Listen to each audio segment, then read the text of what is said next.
Josh, when it comes to new construction, there's a lot of moving parts. From the real estate law side, what are you focusing on? It's a great question, especially because new construction, whether it's a large condominium building or single-family homes, there's a lot of new construction around here. It really makes up a substantial part of the market segment.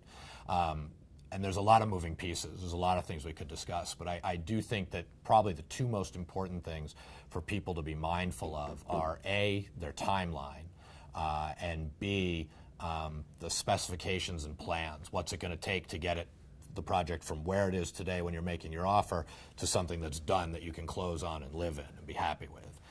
Timelines in New England are often tough, especially if you're buying during the winter season, right? Because weather plays a role. Yeah, sure, it always does, and in the spring too. It rains for a number of days, and they can't do things outside, landscaping, driveways, things like that. So that always plays a factor into it. So you build in some level of a fudge factor, but you have to be realistic, and the builder, seller, has to be realistic on how fast they can get things completed. Being overly optimistic at this stage probably is a disservice to everybody. So being realistic about what remains to be completed and when that can be done so that you can then adequately plan, especially if you're getting financing, on when to do the components of that, lock your rate, have your appraiser go out, check the property for completion, so that you can time all that appropriately. Especially working with a lender that understands the timeline, because you see so many times lenders lock on inappropriate timelines. And now you're dealing with extensions, which can turn into a nightmare. Absolutely, yeah, and that's a real critical piece. The lender definitely needs to understand how the process works in order to be effective. What about those punch lists? They can definitely be overwhelming at times. Yeah, and a punch list on new construction or a specification sheet and plans, what's right for your individual situation is a function of what's been done and what needs to be done. Punch list could be a handful of items, such as just finishing out the closets and touching up some paint.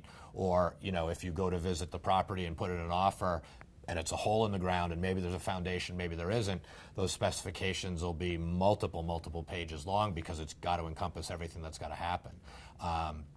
A lot of times the builders, experienced builders will have a specification list that they'll review with the buyers.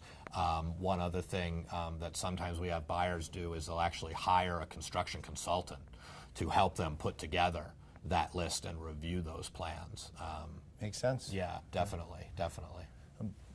Great to be organized and pull everybody together and make sure that things get done. And you got to expect slight curveballs here and there, because it's a constant moving target when it comes to new construction. Yeah, absolutely. It really is a living, breathing project. So there's things that can come up, whether it's permit or building issues from the town, or material shortage or something like that, or oftentimes the buyer at some point in the process may change with the builder what they want to do.